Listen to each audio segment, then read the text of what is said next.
ओम अज्ञानतिमिरन्धस्य ज्ञानाञ्जनशलाकया चक्षुरुन्मीलितं येन तस्मै श्रीगुरवे नमः। नमो विष्णुपादाय कृष्णपृष्ठाय भूतले श्रीमते भक्तिवेदांत स्वामिनिति नामने। नमस्ते सारस्वती देवे गौरवाणी प्रचारणे निर्विशेष शून्यवादी पाश्चात्य देश तारणे। जय श्री कृष्ण चैतन्य प्रभु नित्यानंद श्री अद्वैत गदाधर श्रीवासादि गौर भक्त वृंद। हरे कृष्णा कृष्णा कृष्णा हरे हरे, हरे राम राम राम हरे हरे। हरे कृष्णा। क्षमा करिए, हम जब भी हम आते हैं इतने सारे अनाउंसमेंट्स होते हैं तो थोड़ा सा समय उसमें चले जाते हैं। बट फिर भी आज हम मुकुंद माला स्तोत्र से राजा कुलशेखर के द्वारा की गई प्रार्थनाओं में से एक प्रार्थना के संबंध में हम थोड़ा सा चर्चा करेंगे।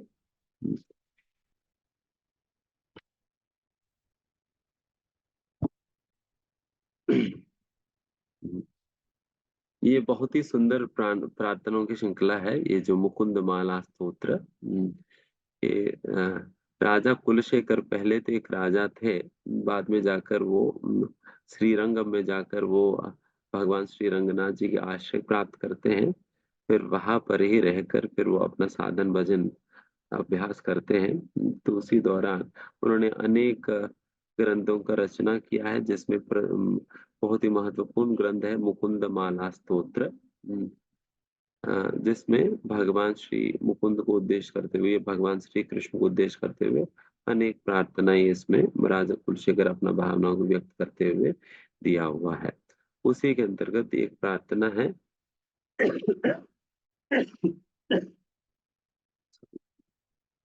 ये 36 श्लोका है इस प्रार्थना की श्रृंखला में। इसमें राजा कुलशेखर प्रार्थना करते हैं। अंधस्य मे हृत विवेक महादनस्य चौरैः प्रभो बलभिरिन्द्रिय नामधेयैः मोहान्धकूपकुहरै विनिपातितस्य देवेश देहि कृपणस्य करावलंबम। तो इसी प्रार्थना के विषय में आज हम चर्चा करेंगे।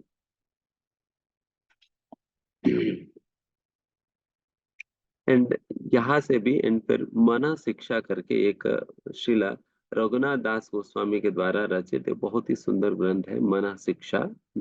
अपने मन को ही दिया जाने वाली शिक्षाएं हैं इसमें। एंड ये जो है रघुनाथ दास गोस्वामी ने रचना किया। फिर आगे जाकर इसी मना शिक्षा पे भक्तिविनोद ठाकुर ने टीका लिखा है। तो भक्तिविनोद ठाकुर की टीका के आधार पे एंड फिर रघुनाथ दास गोस्वामी की इस प्रार्थनाओं के आधार पर भी आज की चर्चा हम करेंगे। तो इसमें कहा जाता है अंधस्य में हृत विवेक। यहाँ पर राजा कुलशेखर प्रार्थना कर रहे हैं, हे भगवान, चोरी हो गया, मेरी महान धन की चोरी हो गया, किसी ने चोरी कर दिया। फिर ये कहाँ पर चोरी हुआ है ये मना शिक्षा में बताया जाता है। और वहां पर रघुनाथ दास गोस्वामी बताते हैं जब कोई जिस प्रकार से सड़क पे चलता है, तब कई बार कई डेकॉइट जो है मार्ग मध्य में आकर उस व्यक्ति को पकड़कर दो तीन लगा के फिर उनसे जो भी संपत्ति है वो सारा चोरी कर लेते हैं। उसी प्रकार से ही भौतिक जीवन रूपी रास्ते में जब आप चलते हो, तब आपको उसी रास्ते में 6 डेकॉइट मिलेंगे। कितने मिलेंगे? 6 डेकॉइट मिलेंगे। ये 6 डकैत की नाम भी है। 6 डकैत के नाम बताया जाता है। काम क्रोध लोभ मोह मद मात्सर्य। ये 6 डकैत आपको भौतिक जीवन रूपी रास्ते में जब आप चलते हो तब ये मिलते हैं। एंड फिर ये लोग क्या करते हैं कि अंधस्य में हृत विवेक। देन फिर अभी वापस मुकुंद माला सूत्र में आ रहा है, तो उसमें कहते हैं अंधस्य में हृत विवेक। वो आपकी आंखों पे पट्टी बांधकर क्या करेंगे? हृत विवेका, आपकी विवेक शक्ति को हर लेते हैं। यही असलियत में यहाँ पर बताया जा रहा है, यही महाधनस्य, this is the greatest wealth of a human being, this because ये मनुष्य की ये सबसे महत्वपूर्ण धन है। क्यों ये महत्वपूर्ण धन माना जाता है, इसके विषय में कहा जाता है कि क्योंकि because this is what which actually discriminates a human from an animal। एक पशु से एक मनुष्य की अंतर केवल विवेक बुद्धि के आधार पर ही है।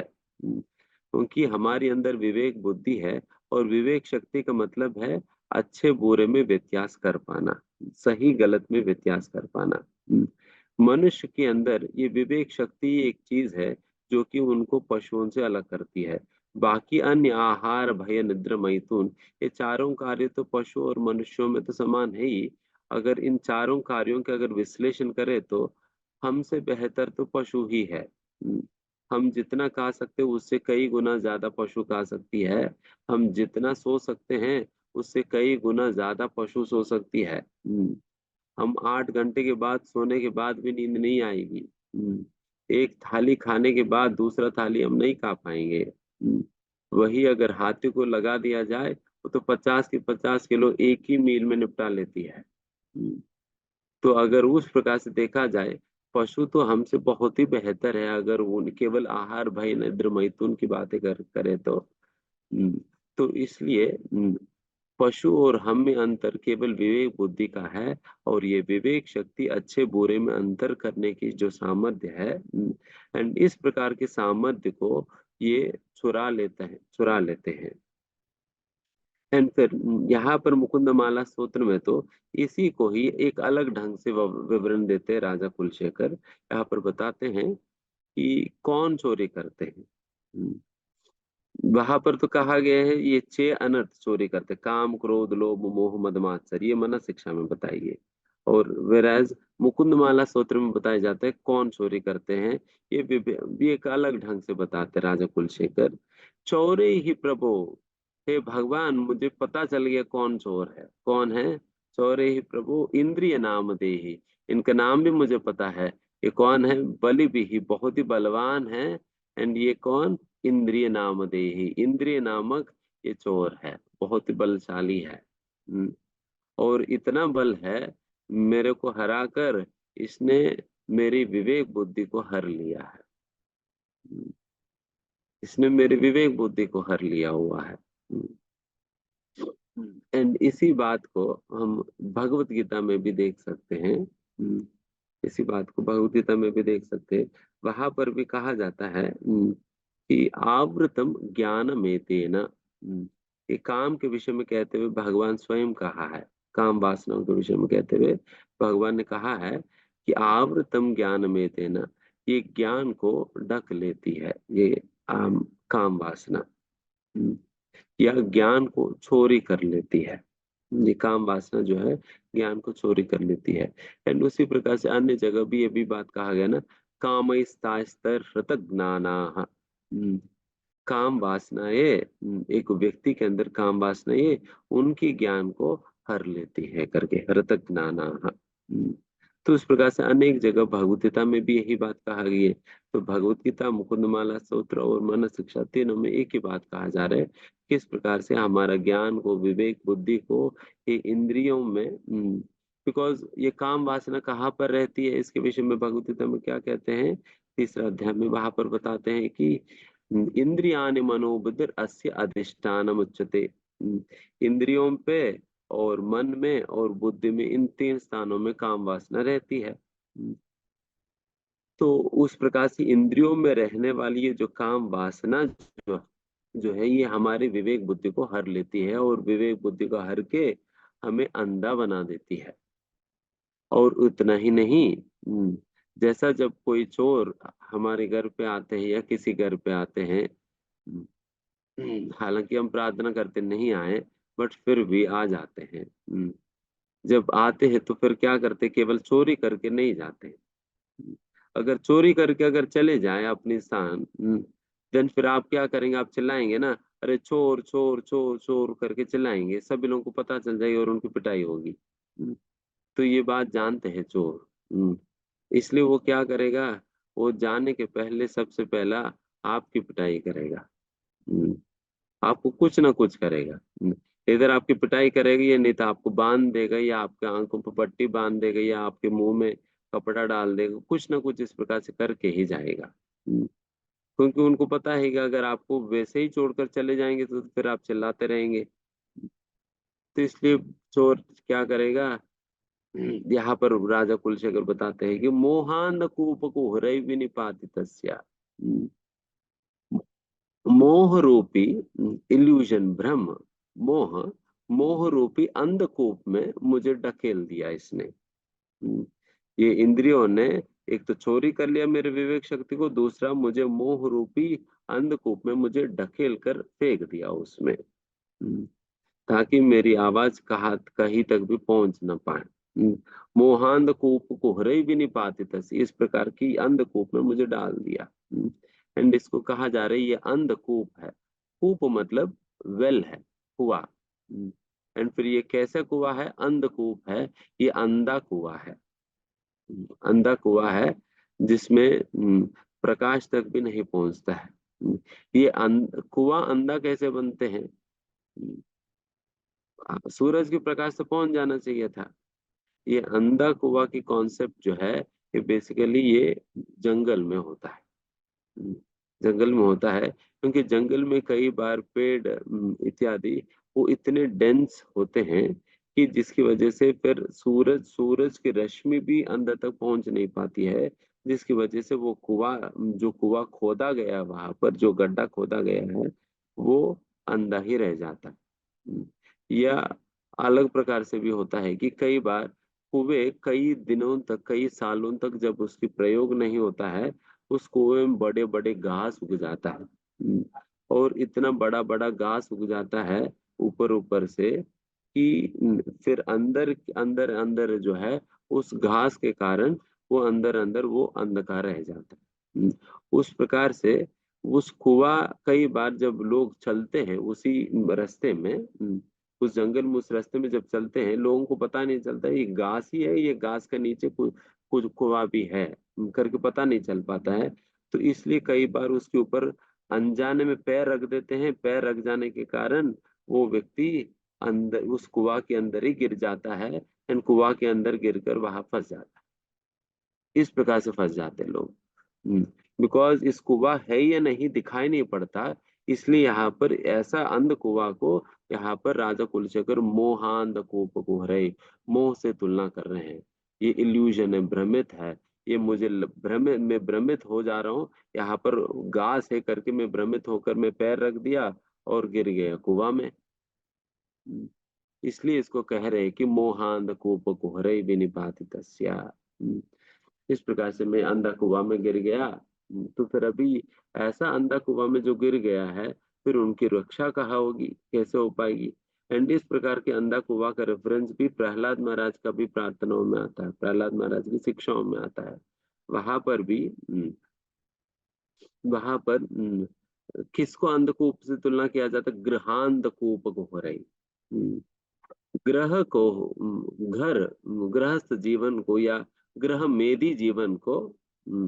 ग्रह मेधी का मतलब ये हुआ, मेधा मतलब बुद्धि। हम्म, जिनका बुद्धि घर में फंसा हुआ है उनको ग्रह मेधी कहा जाता है।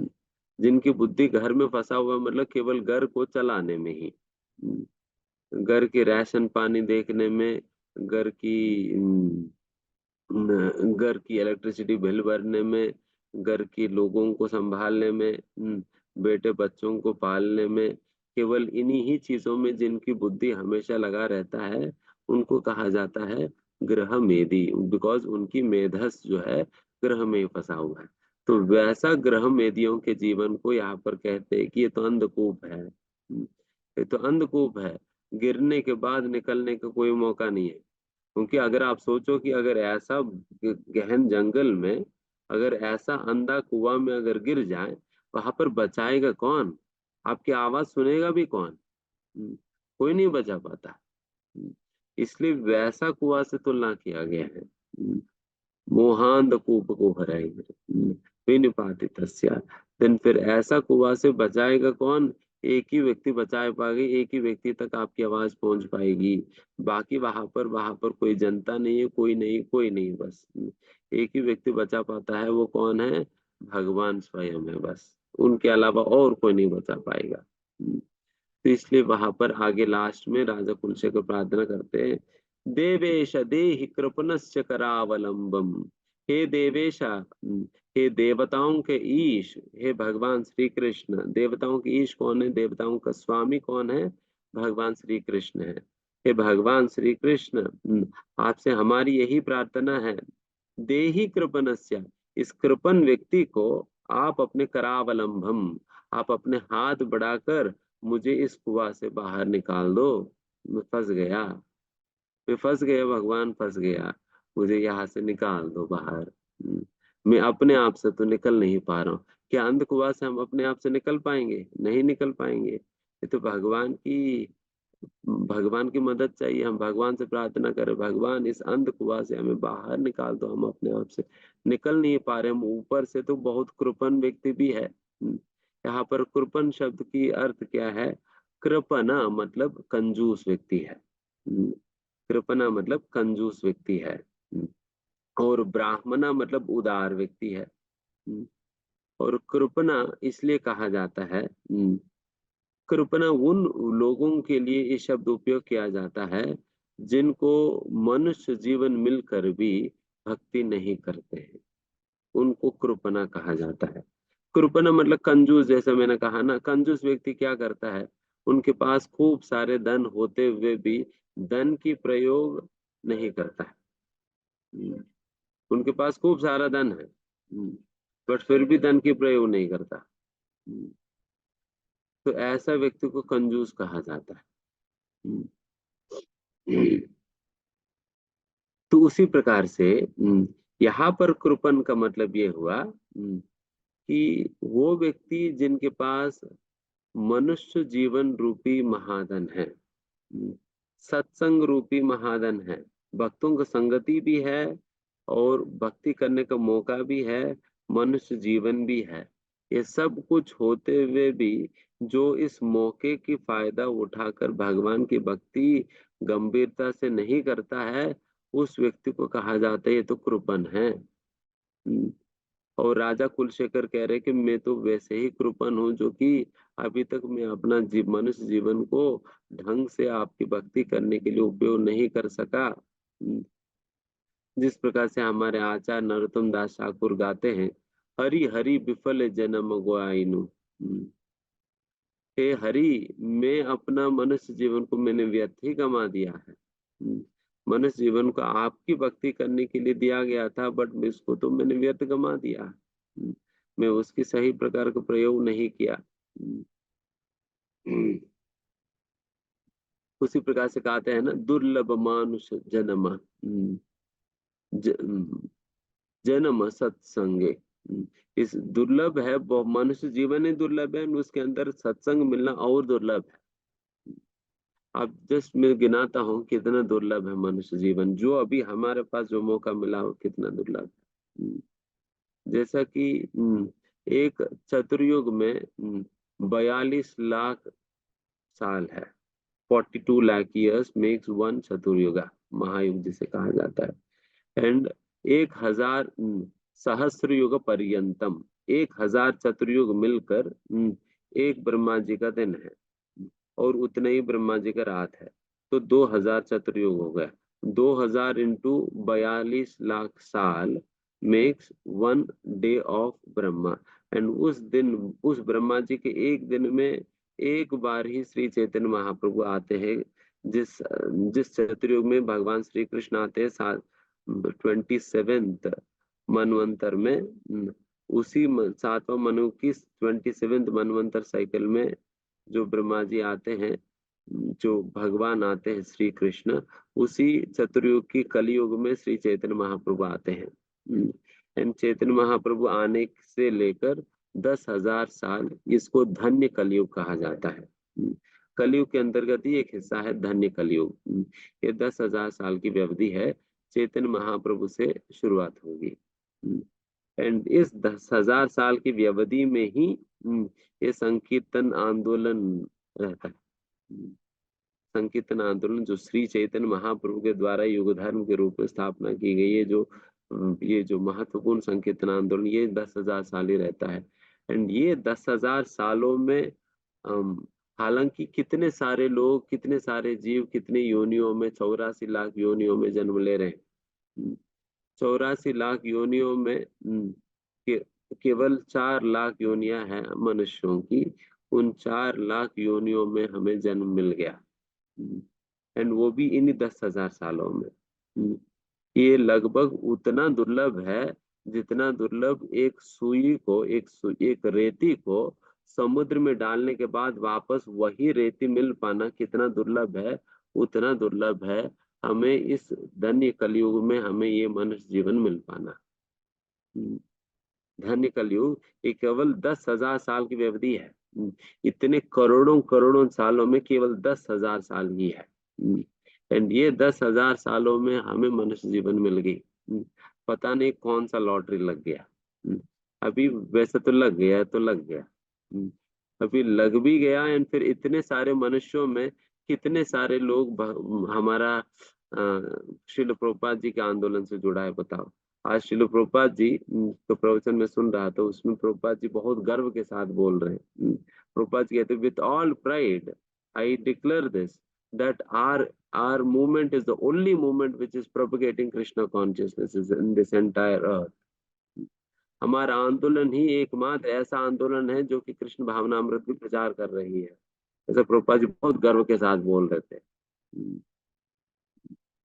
ये असली अहंकार है, ये झूठा अहंकार नहीं, तो असली अहंकार, ऐसा अहंकार होनी चाहिए, नहीं तो बाकी सभी लोग हमें दबाएंगे। ऐसा अहंकार तो होना चाहिए। तो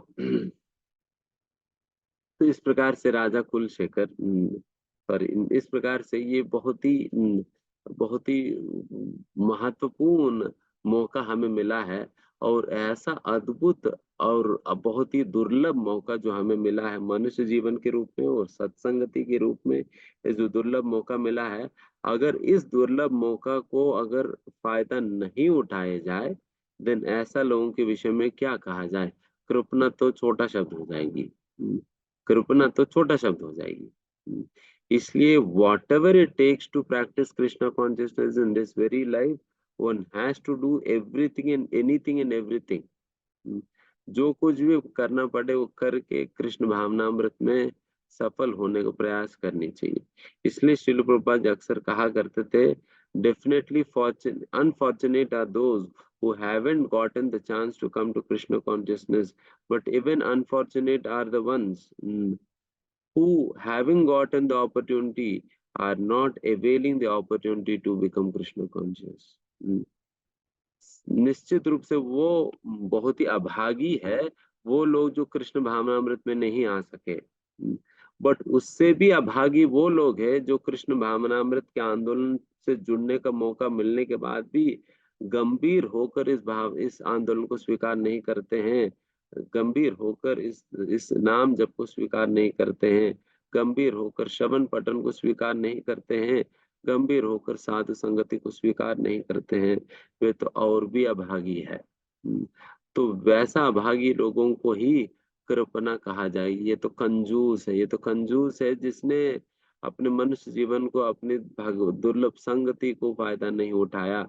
उनको सुंदर मौका दिया है गुरु ने, गुरु ने सुंदर मौका दिया है, उसका फायदा नहीं उठाया इसमें।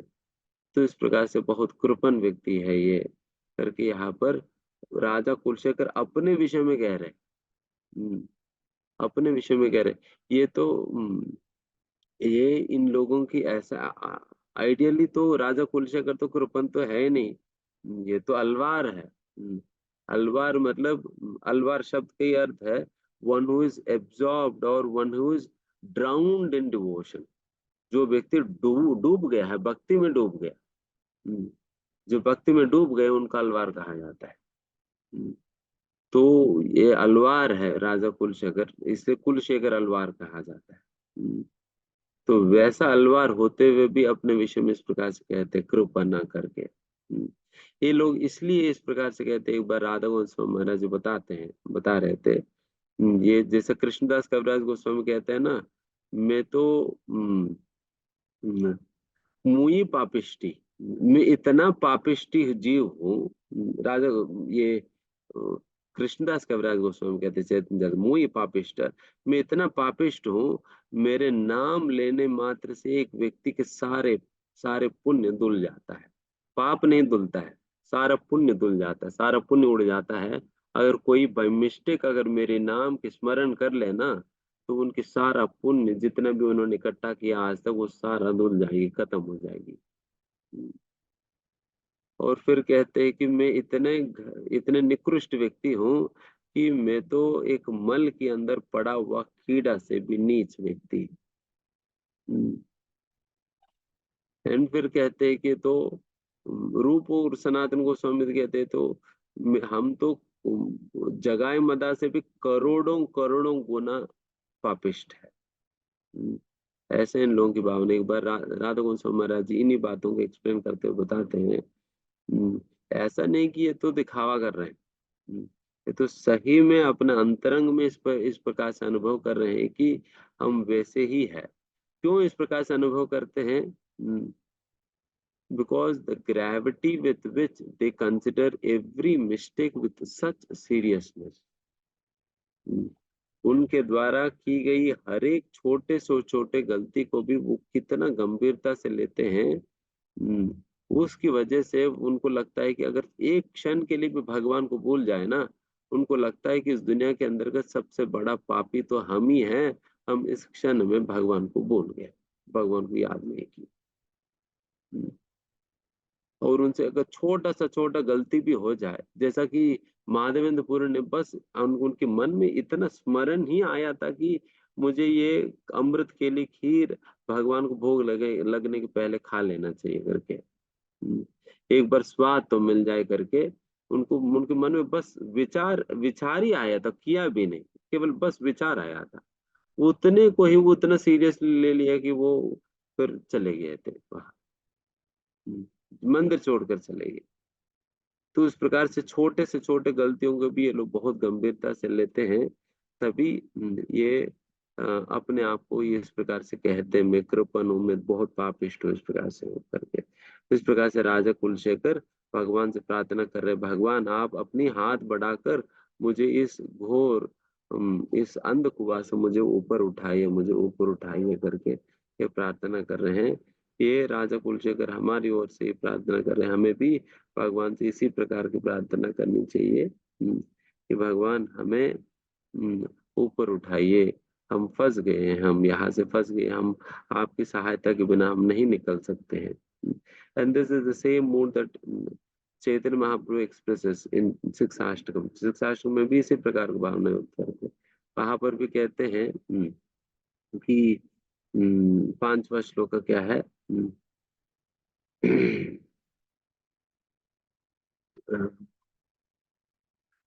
नाम नामकारी बहुधा निज सर्व, सॉरी, पांचवा श्लोक है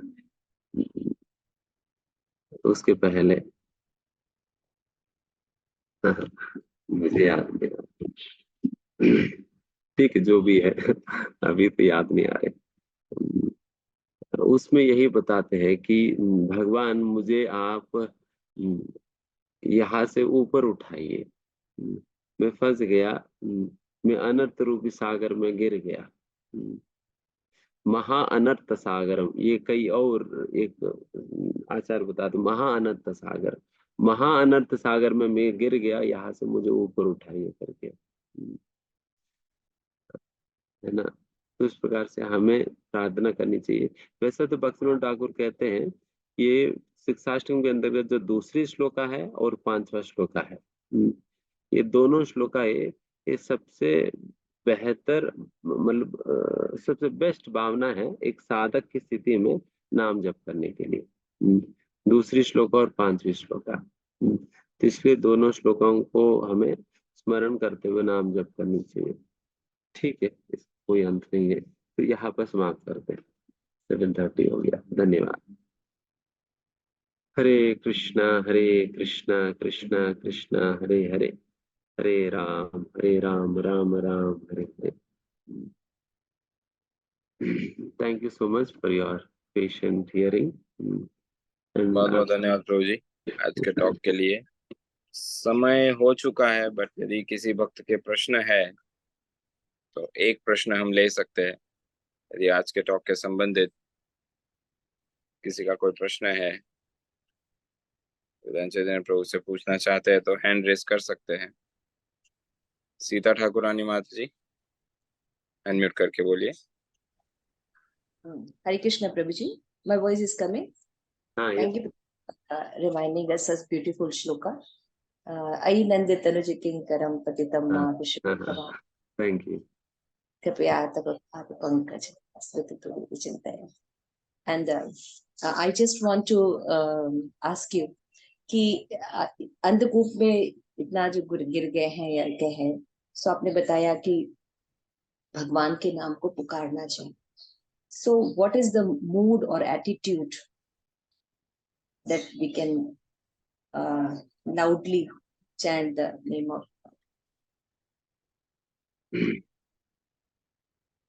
इसमें किस भावना के साथ भगवान के नाम पुकारना चाहिए, इसके विषय में भी माता कुंती देवी कहती है कि कौन इस प्रकार से भगवान के नाम को पुकार सकता है। उसमें कहते हैं जन्म ईश्वर श्रुत श्री वीरेदमान मदपुमा नई बार अविदातुम वै पाम किंचन गोचरम। इस श्लोक में बताती है कि वो व्यक्ति जिनका अहंकार है अपने जन्म को लेकर, अपने ऐश्वर्य को लेकर, अपने सौंदर्य को लेकर, अपने ज्ञान को लेकर, जिनको अहंकार है ये चार चीजों को लेकर, वो कभी भी भगवान को हृदय से पुकार नहीं पाएगा। नहीं बरहति अभिदातुम भाई, वो कभी भी भगवान को हृदय से पुकार नहीं पाएगा जिनको इन चीजों की घमंड है। Because the only way to call for Krishna is to exclusively अनन्य भक्ति के साथ ही भगवान को पुकारा जा सकता है। अगर मन में कोई और आश्रय है भगवान के सिवा, देन वो व्यक्ति उनकी बात भगवान नहीं सुनेंगे। क्योंकि कहा गया है ना, नरोत्तम दास ठाकुर कहते हैं कि